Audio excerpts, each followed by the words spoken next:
Dick Made Retarded Video presents...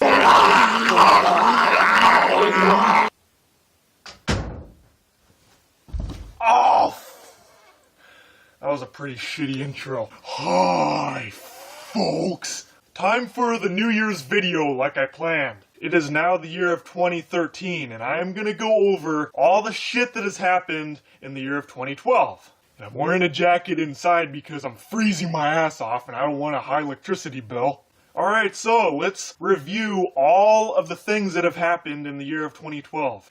The year of 2010 was mediocre, the year of 2011 sucked dick, and 2012 has sucked more dick than all of the bad experiences throughout my whole life put together. And I will explain why 2012 has been the most miserable year of my life yet. To start off, I spent the new year alone, and then the day after the new year was apparently when I found out my bitch ex dumped me. Because what happened was, apparently her way of breaking up with me was ignoring me for almost a straight month. I think it was about 3 weeks, a little over 3 weeks. So finally, after the new year, spending the new year alone, the day after the new year, I decided to take the city bus all the way downtown to find out what the hell was going on. And the buses were running on their Sunday late schedule, so it took me like 6 hours. Then when I finally got there, she wouldn't even open the damn door. And it was a one-way trip. You know, by the time I finally got there, it was like 5:30 or almost 6, I think. And the buses stopped at like, I think they stopped at like 7 or 8. I wouldn't have been able to get back home because, you know, it was like a 32-mile bus ride. Took 6 hours to get there, so I would probably make it like part way back. Then the buses would stop running, and then I would have been stranded in the middle of nowhere because I didn't have my car back then. So yeah, what I pretty much did was I walked across the street and I just sat there until the cops came, and then I told him my situation, and then the cop told me his little life story that, you know, I really didn't give a shit about at the time because, you know, I just had my fucking heart broken by someone I've been with for 2 years. So the cop drove me back to my house, and then shortly after, I just stopped talking to the bitch completely and moved on. About a month later, I started putting myself out there and meeting other girls. I wound up being with like 6 other girls within like a month and a half. The majority of them didn't last more than a week. They kept pretending to like me and get my hopes up that we might actually get to be together when, you know, they were doing this with like 3 or 4 other guys behind my back. So it's like, what the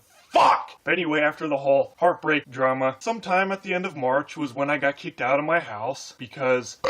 I got kicked out of my house because I didn't pay the rent. Now, I said in previous videos I was too lazy to pay the damn rent, but reality was I didn't have the money because I've been living by myself for quite a while now. $1,200 a month for rent, especially when you're living on your own, that's a lot of money. I mean, it might be a lot to some people, it might be nothing to others, but $1,200 is a lot of money just for rent, especially when you're living on your own. So, after living at my previous house for about a whole year, right as the lease was up, I got kicked out because I couldn't afford the damn rent anymore. So after I was evicted from my house, I wound up having to stay at a shitty motel for like 2.5 months, I think. Then after that, I couldn't even afford staying at a shitty motel anymore because I was completely flat fucking broke. The whole reason why I got kicked out of my house to begin with was because I got laid off from work. So for several months, I was pretty much bum status, just living on the street. I occasionally went from one friend's house to another. Sometimes I would be so desperate to have a bed or a couch to sleep on again, I started asking random strangers if I could stay at their house for a couple days. I wound up staying at like a couple people's houses that I had no clue who they were. They're just random people I met off the street. But you know, I'm the type that likes to take chances, you know, whatever happens, happens. I don't give a shit. So several more months pass and we start getting into the summer and I'm still living like a fucking hobo. It starts getting super hot out, like in the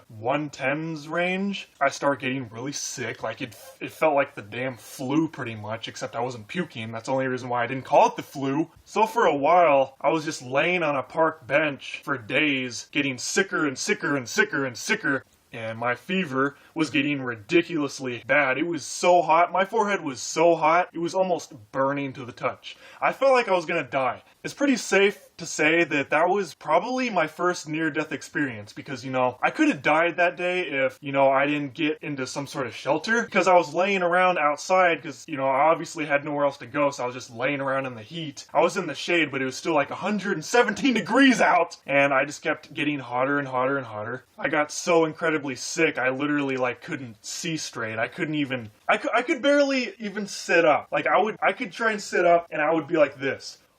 Like, I almost felt drunk. So then a blessing in disguise hit me. One of my good friends I've known since I was like 14 or 15, that lives in Kansas, said, "You're coming to Kansas. Print out this ticket and get to the damn airport. I'm picking you up." In the beginning of June, right as it started getting hot, Nathan bought me a plane ticket, flew me out to Kansas. Shout out for Awakens the Truth, Nathan. But you know, I can understand why he was always pissed off at me all the time, because after being there for 2 straight months, living in his room, you know, I would get irritated as well, having to put up with someone for free, because, you know, I wasn't paying any bills while I was there. I mean, I tried looking for a job, but that didn't work out. So a couple months later, we're running into August now, I returned to Arizona, and I found some really shitty apartment in a really shitty area for free. But you know, you get what you pay for, that's what I always go by. But I found a shitty apartment, completely free, rent-free, all the utilities were paid for 2 months. I tried looking for another job for 2 straight months! And no one would hire me. There's only been one stable job that I've been able to do for so long, and ever since I got laid off of that job, I've never been able to do anything else because...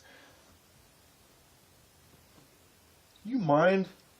I'm kind of busy right now, trying to find a job. Then, sometime during the beginning of October, I got kicked out of my apartment because after 2 months, the rent was finally due. It was only like $650, I think, around 600-ish. I know it was in the 600 range, I don't remember, but I couldn't pay the rent because I had no money coming in. I was flat broke, so I went back to being homeless. The only reason why it was bearable the second time is because it was starting to cool off, and I wasn't sick. Then was when I finally got my truck. Well, the one that my dad gave me, it's a piece of shit, but it works, it's reliable, that's all that matters. I think an '89 Bronco is pretty good for my first car. So I wound up sleeping in my truck for a couple weeks, and then Greg was finally fed up with me being homeless, so he was like, "Get your ass over here, you're staying with me!" So now, all the way up until now, I've been living with Greg for about since the beginning of October. And I have still been unable to find a job, so I've been pretty much leeching off of Greg for the last almost 3 months now.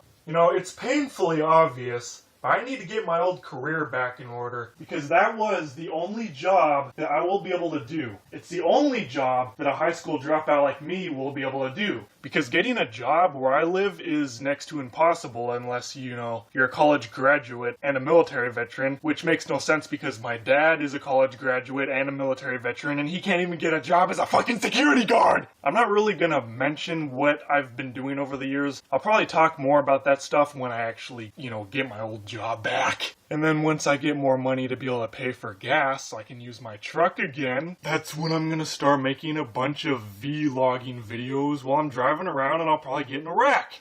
Normally I was planning on bringing back being a retard shortly after it ended, like within a couple months. Like Nathan said, of course, he's always right about everything.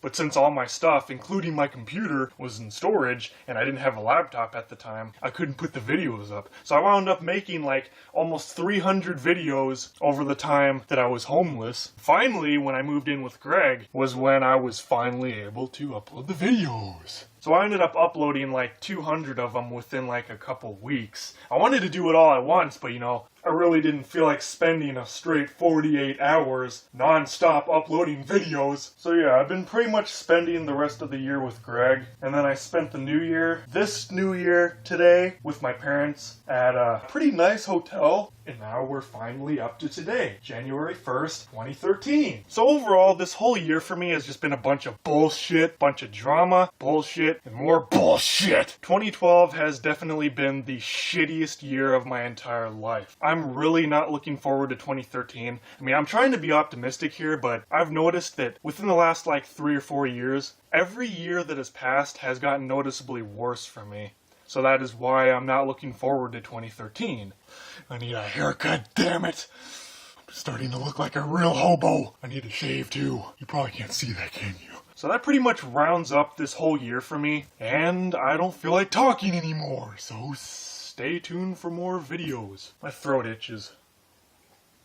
See ya, folks!